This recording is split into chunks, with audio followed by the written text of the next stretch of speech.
As I was reading the comments, I came across a certain comment that stated that I said the National Science and Math Quiz is a bogus show.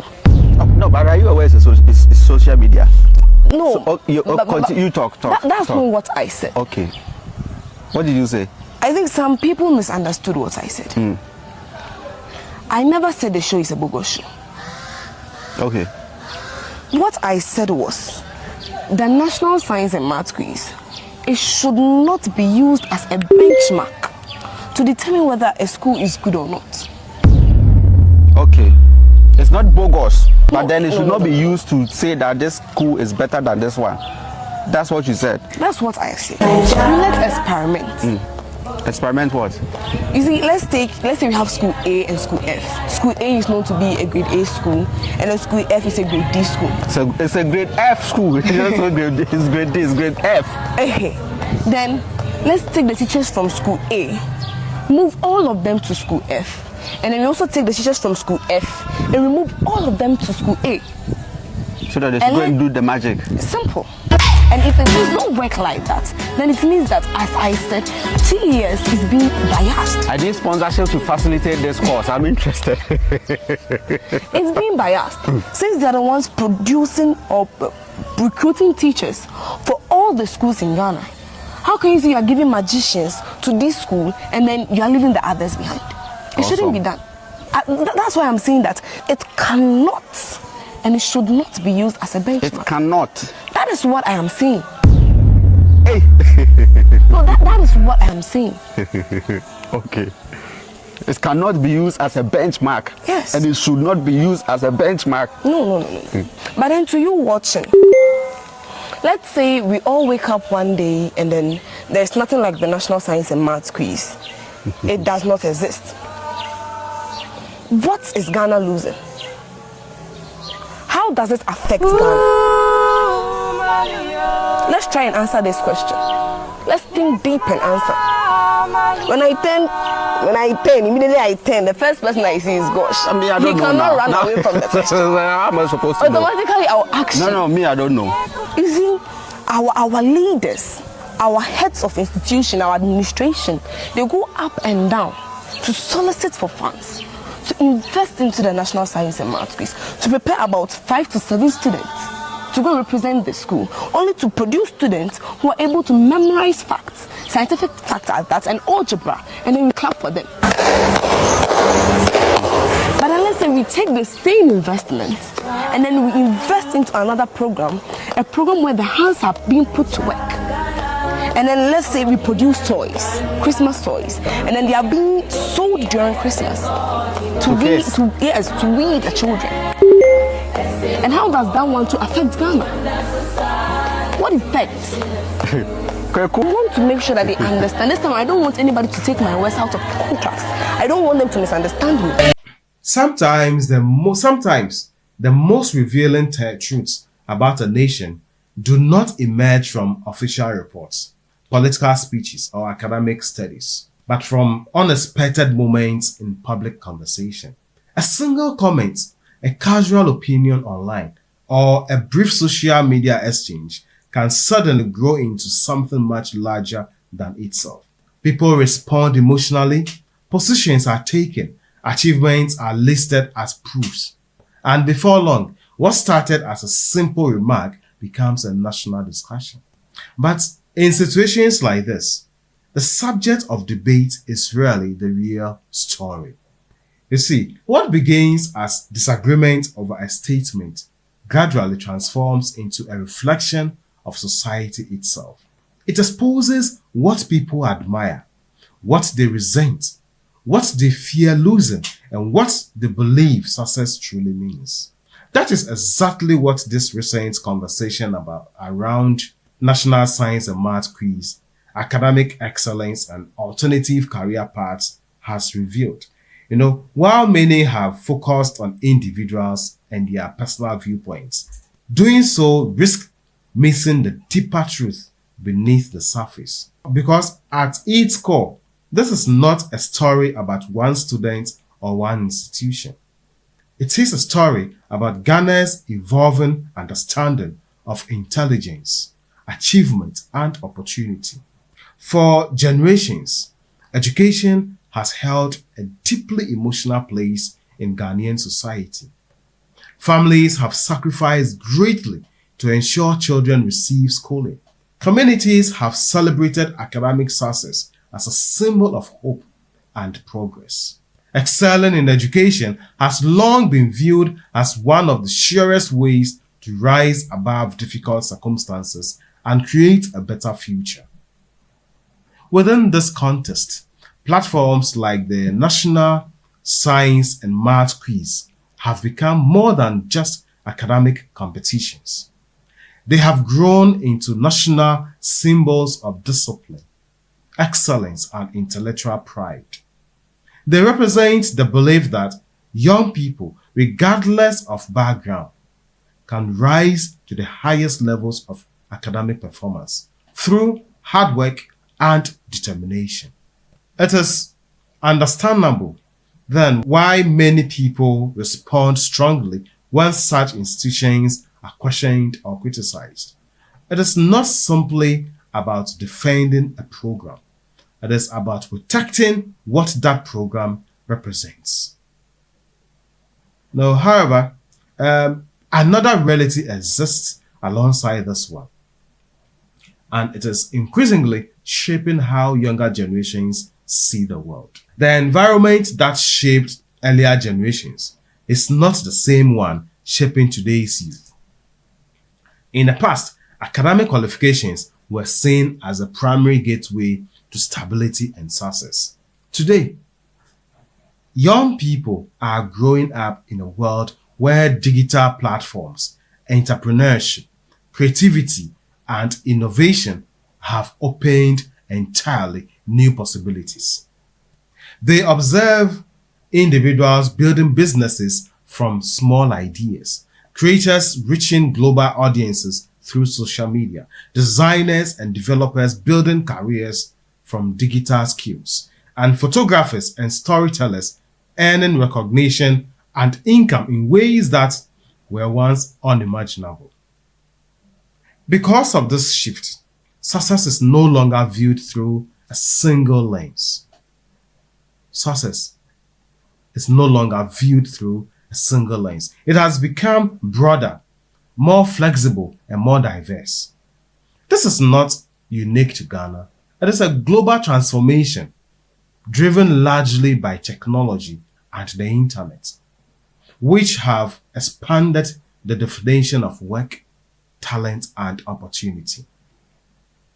The difficulty arises when different generations or perspectives attempt to defend their understanding of success, as though only one version can be valid. At that point, discussion often breaks down. Instead of exchanging ideas, people begin defending identities. Instead of listening, they begin competing. Instead of understanding, they seek to win. The result is a conversation that produces more conflict than clarity. When we fail to understand or listen to each other, the result produces conflict. One of the most important insights from this debate is that intelligence itself is far more complex than commonly assumed. For a long time, intelligence has been closely associated with academic achievements, examination results, professional titles, and formal qualifications. Yes, these are important and should never be dismissed. They represent effort, discipline, and dedication, but they do not define the full scope of human intelligence. The person may excel academically.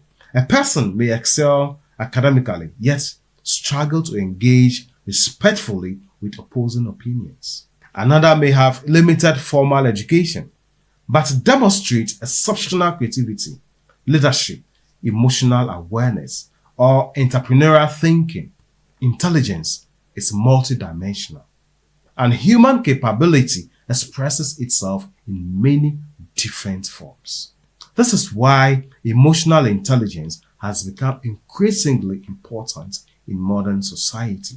You see, the ability to listen, remain calm in disagreement, understand different perspectives, and respond with maturity has become just as valuable as technical knowledge. In an age shaped by social media, this form of intelligence is often overlooked, even though it is essential for meaningful dialogue. Unfortunately, digital platforms tend to amplify the opposite. They reward strong reactions, encourage division, and elevate the loudest voices. As a result, conversations often become performances rather than genuine exchanges of ideas. People stop seeking understanding and begin seeking validation. You see, so in such an environment, it is easy for discussions to split into opposing camps. One celebrating academic excellence, the other elevating alternative paths to success. Yet, both perspectives contain truth, even if they are expressed differently. A functioning society cannot depend on one form of achievement alone. It requires a wide range of contributions. Teachers shape minds, engineers design systems, scientists expand knowledge, farmers sustain nations, communities, and doctors heal. Artists preserve culture, journalists inform the public, entrepreneurs create opportunities, software developers build digital infrastructure, photographers document moments and tell stories that preserve history. You see, each profession is interconnected. Each plays a role in sustaining society. The mistake begins when we elevate one contribution by diminishing another. Consider photography and content creation, for example. These are often underestimated, yet they require significant skill, discipline, and creativity. They involve storytelling, technical understanding, emotional sensitivity, and consistent effort. Through these mediums, individuals are able to influence perception, preserve culture, and connect communities. A clear example can be seen in the work of most of our young creatives, whose storytelling have brought African stories, individual and culture to global experiences. This does not diminish the importance of engineering or science or medicine. Instead, it highlights that society depends on multiple forms of contribution working together. There are moments when people need medical expertise. There are moments when they need engineering solutions. And there are moments when they need storytelling that helps them understand identity, culture, and human experience. Every profession has its place. The problem begins when society turns these roles into competitions rather than connections. Unfortunately, public discourse, especially on social media, often encourages comparison instead of understanding. Conversations that should focus on systems, access, and opportunity are reduced to personal rivalries. People begin debating individuals instead of addressing structural realities. But the deeper question is not who is more successful or more intelligent. The deeper question is how many talented individuals never had the chance to develop their abilities in the first place. This should be our deepest question. You see, across the country, there are students with extraordinary potential who study in environments without proper laboratories, learning resources, or trained support. There are gifted minds who never received exposure or mentorship needed to fully develop their abilities. There are young people whose talents remain hidden simply because opportunity did not reach them. When such individuals eventually succeed through alternative routes, their journeys should not be dismissed. Instead, society should reflect on why those routes were necessary in the first place. This is where the conversation becomes less about individuals and more about systems. You see, so whether one agrees or disagrees with the views expressed by this young lady, Richlove Oduro, the underlying point touches on an important truth. Opportunity is not evenly distributed even when talent is. This imbalance is not just an educational concern, it is a national development issue. When opportunity is concentrated in a certain environment, many capable individuals are left behind, not due to lack of ability, but due to lack of access. Some overcome these limitations through resilience and determination. Others never get the chance. That reality should not be ignored. Others never get the chance. That reality should not be ignored. Instead of debating whose success is more valid, the country should be asking how many potential success stories were never given the environment to emerge. A stronger national vision would focus on expanding access, ensuring that every student, regardless of location, has the tools needed to develop their potential. Well-equipped laboratories, trained educators, and equal exposure to opportunities should not be privileges reserved for a few institutions, but a standard available to all. Such a society would not heed to debate whether one path is superior to another, because it will recognize that all paths contribute to national progress.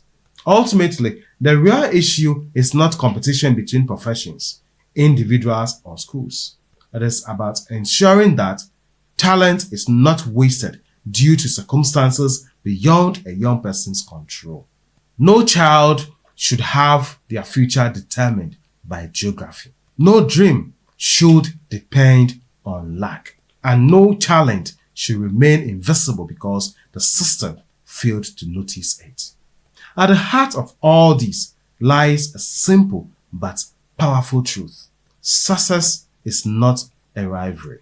Success is a journey shaped by purpose, growth, and impact. If this debate has shown anything at all in the Ghanaian space, it is that Ghana does not need fewer forms of excellence. Ghana needs more opportunities for excellence to emerge in all its forms. And perhaps, if that lesson is truly understood, society will spend less time comparing paths and more time creating the conditions that allow every path to exist. This is David 360, and thank you for staying with me. I'll see you in my next video. God bless you.